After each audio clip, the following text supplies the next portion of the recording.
हाथ है, हाथ की 5 उंगलियां बराबर हैं? नहीं। अब इसके एग्जाम्पल सुनना, किस तरह से मैंने आपको बोला कि छोटे सबसे आगे कैसे होते हैं। ठीक है, ये अंगूठा है, अंगूठे को इसमें क्या माना जाता है? जेंट्स। तो जेंट्स अपने आप को हमेशा समझते हैं कि हम लेडीज से बड़े हैं, समझते हैं कि नहीं कि हाँ जी हम बड़े हैं, लेडीज को छोटा समझते हैं। लेकिन दिखने में क्या है? दिखने में कैसा है? छोटा है ना। ये चारों को बोलता है कि मैं आप में से सबसे छोटा हूं, लेकिन मैं मर्द हूं, मैं बड़ा हूं।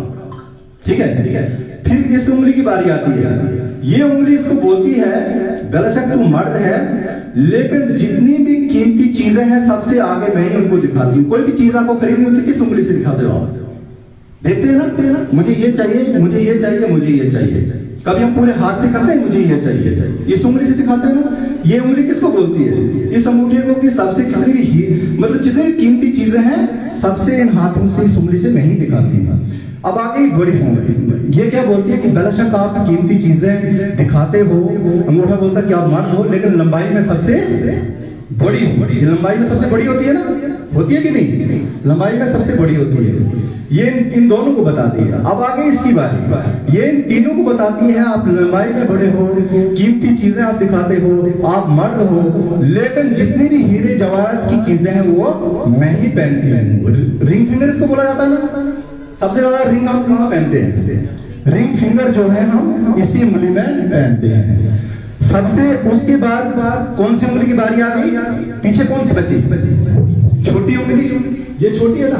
आगे वो बात छोटी की, जबकि छोटे मैंने कैसे बोला आपको सबसे आगे निकलते हैं।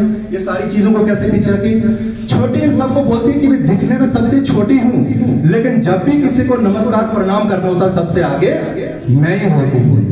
कैसे समझ आई आपको? जब किसी को नमस्कार करते हैं सबसे आगे कौन होता है?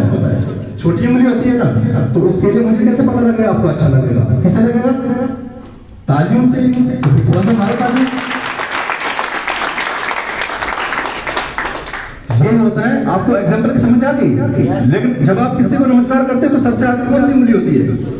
तो ये बड़ों की वैल्यू नहीं कुछ पीछे। इस तरह से टैलेंट में जो है सबसे छोटे छोटे आगे निकलते हैं। इस तरह से हमने अपनी सोच को बढ़ाना है, इस तरह से हमने अपने एनजीओ को भी आगे बढ़ाना है, और इस तरह से हमने अपने इस एनजीओ में जितने भी हमारी टीम है उनको किस तरह से जो डेवलपमेंट को आगे बढ़ाना है। तो मैं यहाँ पे आप प्रोग्राम को आगे बढ़ाते हुए सबसे पहला हमारा जो हमारे साथी जो है हमारे मीडिया से, मैं उनका हार्दिक स्वागत करता हूँ हमारे फाउंडेशन डे पे। मैं चाहता हूँ जोरदार तालियां दे रहेंगे। आज फाउंडेशन डे पे तालियां यहाँ पे ऐसी होनी चाहिए, इस होटल वाले को लगना चाहिए पता कि ये क्या हो रहा है। आज तक ऐसा प्रोग्राम बस आपके पास एक ही टैलेंट है, तालियां। मैंने बोल दिया कि ताली वो नहीं मारते जिनके अंदर क्या हो गम हो, ताली वो मारते जिनके अंदर बस आपने आज वही दम दिखाना। ताली को ऐसा लगना चाहिए कि 200-500 लोग यहाँ, ऐसा नहीं लगना चाहिए कि 50 लोग हैं, ऐसा लगना चाहिए कि यहाँ पे आज 500 लोग इस हाल में सेलिब्रेशन कर रहे हैं। तो मैं प्रोग्राम को आगे बढ़ाते हुए मैं यहाँ के जितने भी हमारी टीम्स हैं, ये आकाश परिहार तेजा सिकल फाउंडेशन के हमारे जहाँ पे काउंसलर साहब, तो मैं उनसे निवेदन करता हूँ कि थोड़ा सा यहाँ पे आए और दीप जो है यहाँ पे प्रज्वलित करें। और मैं सबसे निवेदन करता हूँ कि हमारी टीम से वो खड़े होके थोड़ा सा